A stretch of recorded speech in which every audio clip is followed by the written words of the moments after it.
Hello friends, मैं मंजित कुमार आप लोगों को आईएससी बोर्ड एग्जामिनेशन में आपका स्वागत करता हूं। सो गाइस, आज हम लोग करने वाले हैं सूरदास के द्वारा लिखा हुआ पहला पद।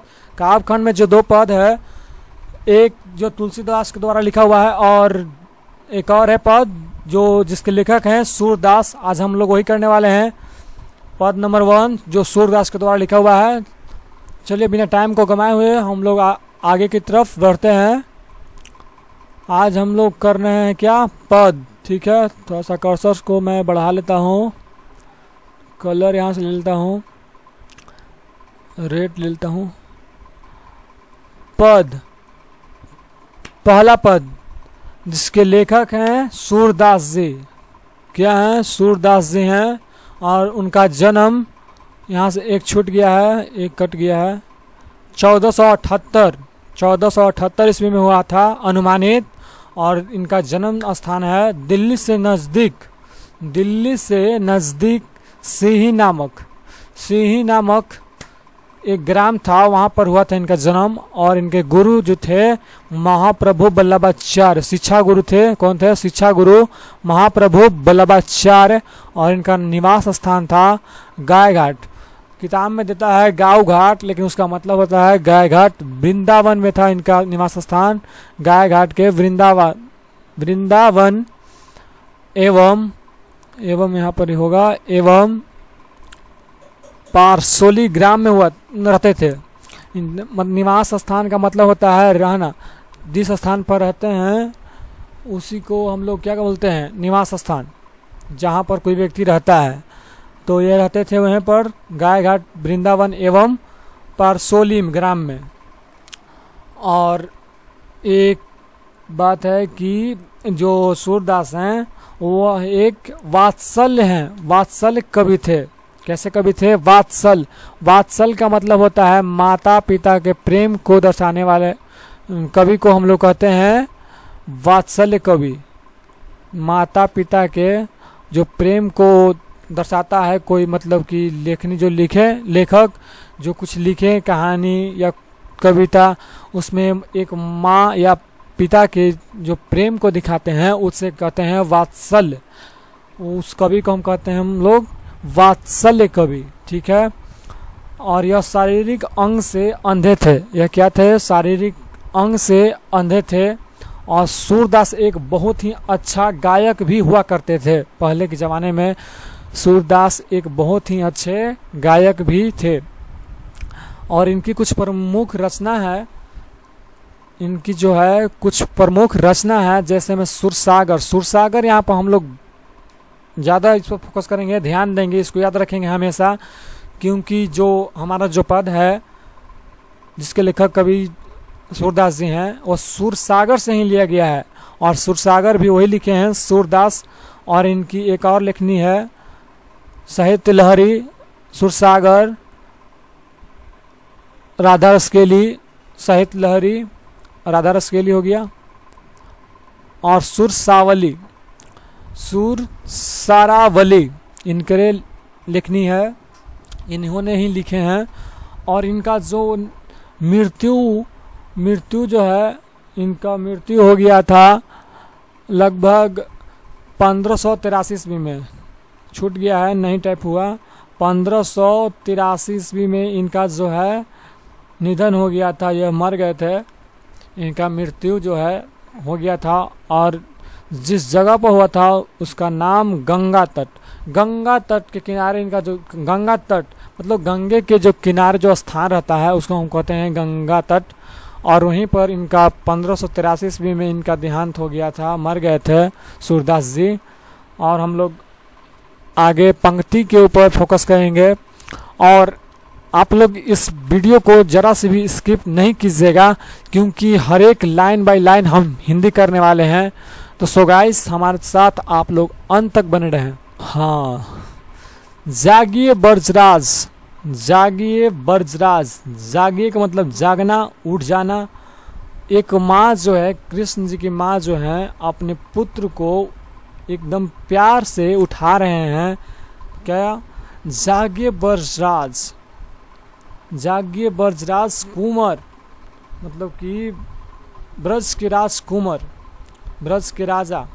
के बेटे कुंवर, जागिए ब्रजराज कुंवर, कमल कुसुम, कमल कुसुम फूले, कमल कुसुम फूले। कमल का मतलब कमल और कुसुम, कमल कुसुम फूले, जो कमल का जो फूल है वह खिल चुका है। जागिए ब्रजराज कुंवर, कमल का जो फूल है वह खिल चुका है। कुमुद, कुमुद हम यहाँ पर समझेंगे कुमुद क्या है। कमल के जो छोटे छोटे फूल पौधे होते हैं उसे हम लोग, वो समूह में होता है, मतलब ढेर सारा होता है, उसे हम लोग क्या कहते हैं, कुमुद कहते हैं। कुमुद वृंद संकुचित भय, भृंग लता भूले, यहाँ पर भृंग है, भृंग लता भूले। और इसका जो होता है हिंदी, कुमुद वृंद संकुचित भय, भृंग लता भूले। कुमुद के जो फल मतलब कि कमल के जो छोटे छोटे फूल हैं वो उसको बोलते हैं हम लोग कुमुद। और कुमुद जो है वो मुरझा चुका है और कमल जो है क्या, खिल चुका है और कुमुद मुरझा चुका है। मतलब यहाँ पर है कि जो कुमुद है हमारे सूर्य भगवान को निकलने से, सूर्य का किरण निकलने से कुमुद जो है मुरझा जाता है। और जैसे ही शाम में चांद जब उगता है तो कुमुद जो है फूलने खिलने लगता है, मतलब कि खिलने लगता है वो। और कमल जो है हम लोग को दिन में खिलता है, हम लोग देखते हैं दिन में, और कुमुद जो है सिर्फ रात में ही खिलता है। तमचुर खगरोर, तमचुर खगरोर, सुनहु बोलत बनराई, रामती गो खरकानी में बछरा हित धाई। तमचुर, तमचुर का मतलब होता है मुर्गा, तमचुर का मतलब होता है मुर्गा, मुर्गा होता है। और खगरोर, खगरोर का मतलब शोर मचाना, बोलना। जिससे हम लोग सुबह में उठते हैं, देखते हैं कि आजकल तो नहीं, तो पहले जो आप लोग भी अगर बचपन में होंगे तो लगभग 8-10 साल के होंगे तो चिड़िया जो है बोलती थी सुबह पहर, सुबह में। अगर आप लोग गांव में रहते होंगे तब ढेर सारे चिड़िया आते थे छत पर, छत के किनारे तार ऊपर बैठे हुए रहते थे ढेर सारा। और मुर्गा आसपास में जो पोसे हुए रहते थे, जो मुर्गा जो है सुबह ही पहर भोर में मतलब कि चुई चुई करने लगता था, उसे यहाँ पर कहा गया है तमचुर खगरोर, सुनहो बोलत बनराई। तमचुर जो है वह बोल रहा है। बनराई का मतलब यहाँ पर होता है, बनराई का मतलब होता है पेड़ पौधा। और सॉरी भाई, एक मिनट छूट गया यहाँ पर, ये भृंग लता भूले, भृंग लता भूलने का मतलब होता है, भृंग का मतलब होता है जो भौंडा होता है उसको हम भृंग कहते हैं हम लोग, तो वही है यहाँ पर भृंग लता भूले। कुमुद वृंद संकुचित भय, भृंग लता भूले। कुमुद का जो फूल है वो मुरझा चुका है और भृंग लता भूले, जो मधुमक्खियाँ जो हैं वह इधर उधर भटकने लगे हैं, क्या इधर उधर भटकने लगे हैं। तमचुर खगरोर, तमचुर का मतलब बता ही दिए मुर्गा, और खगरोर का मतलब शोर मचाना। सुनहूँ बोलत बनराई, यहाँ पर बोलत बनराई का मतलब है, इसका हिंदी से अर्थ होता है मुर्गा जो है चहचहाने लगा है, शोर मचाने लगा है। और पेड़ों में मतलब कि जो पक्षियाँ हैं बगीचों में वो भी बोलने लगा है। रामती गो खरकानी में बछड़ा हित धाई, और बछड़ा गाय जो है अपने, जो गाय घर होता है ना उसको बोलते हैं, मतलब कि गाय का घर उसे ही बोलते हैं गौ खरकानी। तो गाय जो है अपने ही मतलब कि रूम में, घर में राम रही है, जहाँ पर जानवरों को बांधा जाता है उसे ही हम लोग कहते हैं क्या चीज़, गो खरकानी कहते हैं, गाय घर कहते हैं। तो रामती गो खरकानी में बछड़ा हित धाई, बछड़ा हित धाई का यहाँ पर मतलब होता है बछड़ा जो है अपने माँ के लिए वह भी जो है कूद फान रहा है। और इसका जो सही हिंदी अर्थ होता है वह होता है गाय जो है अपने बच्चों के लिए, बच्चे के लिए राम रही है, शोर मचा रही है। रामती का मतलब होता है शोर मचाना, बोलना, जैसे गाय बोलता है ना उसी तरह आप लोग समझ रहे होंगे कि हम क्या बोलना चाहते हैं। तो गाय जो है अपने बच्चे के लिए राम रही है, और बछड़ा हित धाई, बछड़ा जो है अपने माँ के लिए दौड़ पड़ा है, क्या दौड़ पड़ा है अपने माँ के लिए, माँ की तरफ। विधु मलिन, विधु मलिन का यहाँ पर अर्थ होता है, विधु जो है चांद को कहा गया है, और मलिन का मतलब कि उसको चला जाना, डूब जाना। जैसे कि सुबह हमारा होता है तो चांद जो है डूब जाता है, और जब चांद उगता है तो हमारा सूरज डूब जाता है। तो उसी तरह यहाँ पर विधु मलिन, रवि प्रकाश, रवि का मतलब विधु का मतलब होता है चांद, और रवि का मतलब कि सूर्य। विधु जो है, चांद जो है मलिन हो चुका है, तो डूब चुका है, और प्रकाश, रवि का जो प्रकाश है, सूर्य का जो प्रकाश है वो चारों तरफ फैल गया है।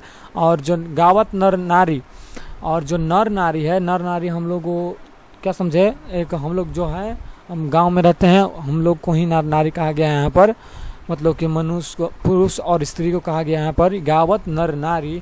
जो नर और नारी हैं वो, अब जो सोम होता है ना, ढेर बूढ़ा लोग अगर होते हैं घर में तो वो सीताराम करके गाते हैं, तो वही यहाँ पर कहा गया है कि जो स्त्री और पुरुष हैं हमारे घर में अगर होते थे दादाजी और वो गाते भी थे, तो उसी तरह कोई के घर में दादा या दादी भी होते हैं तो वो गाते हैं। तो वही यहाँ पर कहा गया है कि गावत नर नारी, जो पुरुष हैं और स्त्री हैं वो गा रहे हैं यहाँ पर, सूर श्याम प्रातः उठो, प्रातः उठो, अंजुब कर धारी, अंजुब का धर्म, अंजुब का मतलब यहाँ पर होता है कमल, कमल को धारित करने वाले, जैसे कि कृष्ण जी के आप लोग देखे होंगे हाथ में कमल रहता है या फिर चक्र रहता है, उसी को यहाँ कहा गया है। ये सुरश्याम सांवले श्याम, आप प्रातः उठिए, आप क्या प्रातः उठिए, क्योंकि सवेरा हो गया है, आप प्रातः उठिए, अंजुब कर, कमल का धारी करने वाले, क्या कमल को धारी करने वाले, चक्र को धारी करने वाले, प्रातः उठिए।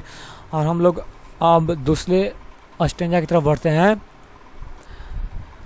जेवत श्याम नंद की कन्या, कन्या का मतलब यहाँ पर दुल्हन नहीं बल्कि गोद होता है। और जेवत भोजन करते हुए श्याम नंद की गोद में, क्या नंद जो है उन श्याम जो शंकर कृष्ण भगवान के क्या थे, पिता थे, अपना पिता नहीं थे, लेकिन उन्हीं ने ही कृष्ण भगवान को पाला पोसा है। और उनके माता पिता तो कृष्ण के जो असली माता पिता थे वो तो जेल में ही रह गए थे। कृष्ण भगवान के जो मामा थे वो उनको वहीं पर कैद करके रखे हुए थे। आप लोग तो रामायण अगर देखे होंगे तो जान रहे होंगे, आप लोग समझ रहे होंगे कि हम क्या कहना चाहते हैं। तो यहाँ पर जो है जेवत श्याम नंद की कन्या, भोजन करते हुए श्याम नंद की गोद में, क्या भोजन करते हुए श्याम नंद की गोद में, कछुत खात, कछुत खात कछु धरनी गिरावत, क्या धरनी गिरावत, छवि निरखत नंद रनिया, नंद की रनिया मतलब कि कृष्ण भगवान की माँ। हम लोग पूरा को समझते हैं, कुछ खाते हैं कुछ धरती पर गिराते हैं। कछुत खात मतलब कुछ खाना, और धरनी का मतलब है धरती, और धरती पर कुछ गिराना। जैसे कि छोटा बच्चा आप लोग के अगर घर में होंगे तो आप लोग समझ रहे होंगे इस सिचुएशन को, फीलिंग को समझ रहे होंगे कि एक छोटा बच्चा कैसे खाता है, और एक हाथ से अपने मुंह में डालता है, उसका जो छोटा छोटा हाथ होता है वो कोई अगर उसको खिलाता है तो नहीं, बोलता है कि नहीं हम अपने से खाएंगे, क्या हम अपने से खाएंगे।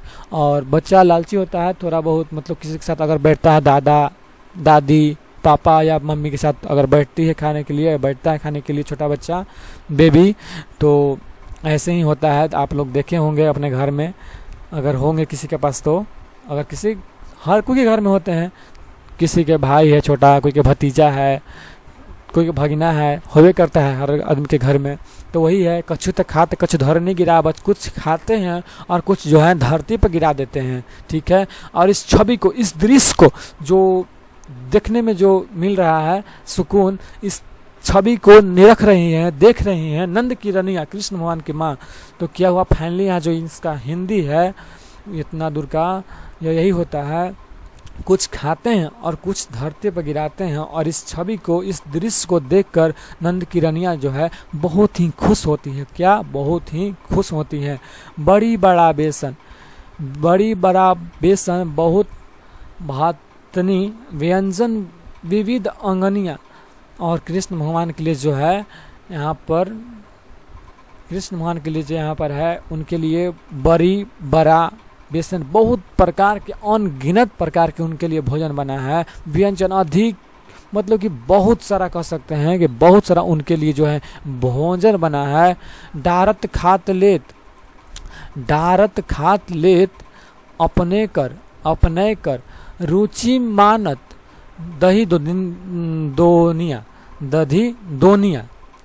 थोड़ा सा पढ़ने में तकलीफ हो जा रहा है, थोड़ा सा मिस्टेक हो जा रहा है हमको। डारत खात लेत अपने कर रुचि मानत दधी दोनिया।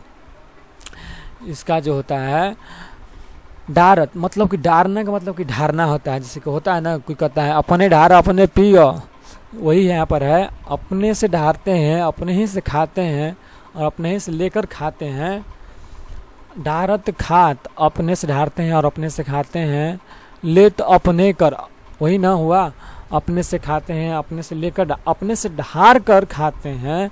अरुचि, उनका जो रुचि है, हम लोग जानते हैं शुरू से कि जो कृष्ण भगवान थे वो दही के और मतलब कि माखन के जो थे वो लालची थे, बहुत थी। किसी के घर में अगर हम सीरियल में देखे हैं कृष्ण भगवान के, तो किसी के घर में घुस जाते थे अपने साथियों को लेकर के, और किसी का घर में घैला उला फोड़ फाड़ देते थे, सब खा हुए जाते थे। तो उसी तरह यहाँ पर जो उनका दृश्य जो देखे, मतलब कि अनुभव करके सूरदास जी यहाँ इस पंक्ति में यही दिखाना चाहते हैं, यही बताना चाहते हैं कि रुचि, उनके जो रुचि हैं दही दोदनिया दोनिया रही, दही दधी दोनिया, रुचि मानत दधी दोनिया, उनका जो रुचि है जाता है सिर्फ और सिर्फ इस पर दधी पर, मतलब दधी मतलब यहाँ पर दही ही होता है, यहाँ पर दही होता है, और दोनिया दधी दोनिया, उनका जो रुचि है वहाँ वो जाता है सिर्फ और सिर्फ दही और माखन पर जाता है।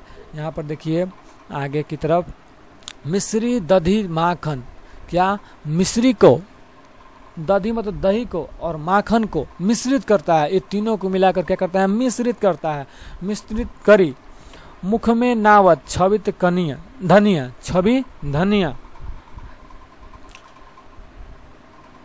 अपने क्या मुख में नाते हैं, मिश्री दधी मतलब दही माखन मिश्रित करते हैं, एक में मिला देते हैं और अपने ही मुख में नाते हैं। मुख में नावत मतलब अपने मुंह में नाते हैं, और इस छवि को देखकर उनकी जो माँ हैं वो बहुत ही खुश होते हैं। आपुन खात, अपने भी खाते हैं, और नंद की मुख नावत, अपुन खात नंदमुख नावत, सो छवि कहत ना बनिया, वह जो है अपने भी खाते हैं और अपने पापा नंद को भी मुंह में डालते हैं, ठीक है। और सो छवि कहत न बनिया, और इस दृश्य को देखकर सूरदास जी कहते हैं कि इस दृश्य को देखकर हमसे आपका जो प्यार है, आप जो दृश्य दिखा रहे हैं वो हमसे वर्णन नहीं किया जा रहा है। सूरदास जी यही कहते हैं कि वर्णन नहीं किया जा रहा है, इस छवि को देखकर वर्णन नहीं किया जा रहा है। मतलब कि इसको हम लोग क्या समझें इसको कि वर्णन, हम लोग समझेंगे यही कि हम वर्णन नहीं किया जा रहा है। जो रस नंद असोदा जसोदा बिलसत, जसोदा बिलसत, जो रस नंद जसोदा बिलसत, सो नहीं तीनों भुवनिया। इसका जो मतलब है, जो रस, जो दृश्य, जो सुख, वो आखिर जो कृष्ण भगवान थे जसोदा और नंद के साथ रह रहे थे, तो यह कम था, यह कम था क्या? नहीं ना। एक मतलब कि साधारण आदमी के पास कृष्ण जैसे भगवान अवतार लेकर उनके गोद में, उनके घर में उनके साथ खा रहे हैं, उनके साथ रह रहे हैं, तो क्या ये कम है? किसी को मिलता है इतना? नहीं मिलता है। तो वही यहाँ पर सूरदास कहते हैं, जो रस नंद जसोदा बिलसत, जो रस नंद को और जसोदा को मिल रहा है वह तीनों लोक में, तीनों भुवनिया का मतलब होता है तीनों लोक, वो किसी को नहीं मिलता है। जो रस नंद जसोदा को मिल रहा है, सुख है, वो तीनों लोक में किसी को नहीं मिलता है या नहीं मिल रहा है। भोजन करी, लास्ट जो है भोजन करी, क्या है? भोजन करी नंद अचमन लीन हो। भोजन करी, जो सूरदास जी हैं कहते हैं, भोजन करी नंद अचमन लीन हो। भोजन करके आप जो है प्रभु अचमन जब लीजिएगा या लेते हैं, तो मांगो तो सूर जूठनिया। क्या सूर मांगते हैं? क्या सूरदास जी क्या मांगते हैं? उनके जूठन मांगते हैं कि आप सिर्फ और सिर्फ हमको अपना जूठा ही दे दीजिए, हम उसमें ही खुश रहेंगे। तो इसका जो फाइनली होता है हिंदी अर्थ यही होता है, भोजन करी अचमन, भोजन करी नंद अचमन लीन हो, मांगत सूर जूठनिया। आप जब भोजन करके अपना अचमन, जिसके हाथ धोते हैं ना, कुली करता है ना, तो वही कह रहे हैं सूरदास जी, आप जब कर लीजिएगा भोजन और अपना जो कुल्ली उल्ली कर लीजिएगा, तो आप जो है सिर्फ और सिर्फ हमको अपना जूठन ही दे दीजिएगा। क्या? जूठन ही दे दीजिएगा। और सूरदास के जो लिखा हुआ पहला पद था वो समाप्त हो गया है, और अगला वीडियो में इसका जो ऑब्जेक्टिव है हम करवाएंगे, और आप लोग हमारे चैनल के साथ ज़रूर बने रहें। और कोई भी अगर व्यक्ति जो नया है इस चैनल पर, उस चैनल को प्लीज़ सब्सक्राइब कर लें, क्योंकि यहाँ पर जो 12th का ग्रामर और बुक से रिलेटेड जितने भी ऑब्जेक्टिव एवं सब्जेक्टिव आते हैं यहाँ पर करवाए जाएंगे। और लगभग 5 महीने बचे हुए हैं हमारा एग्ज़ाम का, 12th का नेक्स्ट एग्ज़ाम जो हमारा होने वाला है 2022 में।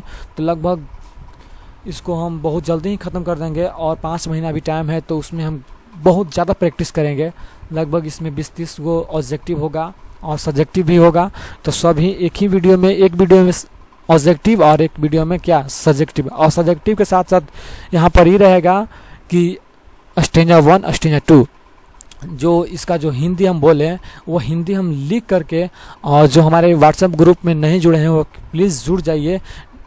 हमारा जो वीडियो है उसके नीचे जो बॉक्स है उसमें दे दिया गया है लिंक व्हाट्सएप ग्रुप का, उसमें अगर क्लिक कीजिएगा तो आप ऑटोमेटिक मेरा ग्रुप में जुड़ जाइएगा। और उसी ग्रुप में जो इसका हिंदी और इसका जो ऑब्जेक्टिव है, इसका जो हिंदी भावार्थ है स्टेंजा का, और जो ऑब्जेक्टिव जो है और सब्जेक्टिव भी जो है वो हम दे देंगे वहीं पर व्हाट्सएप ग्रुप में भेज देंगे। सो गाइस, हमारे चैनल को आप लोग सब्सक्राइब करें और जितना हो सके शेयर भी करें और लाइक ज़रूर करना और कमेंट भी ज़रूर करना, क्योंकि अच्छा बन रहा है, अच्छा हम कर पा रहे हैं या नहीं। अगर कहिएगा तो और अच्छे से हम कर पाएंगे। हमको आप अगर कहिएगा तो वही ना हम मोटिवेट होंगे कि हमारा जो वीडियो है वो अच्छा हो रहा है कि नहीं हो रहा है। सो गाइस, अब हम लोग अगले वीडियो में मिलते हैं ऑब्जेक्टिव के साथ।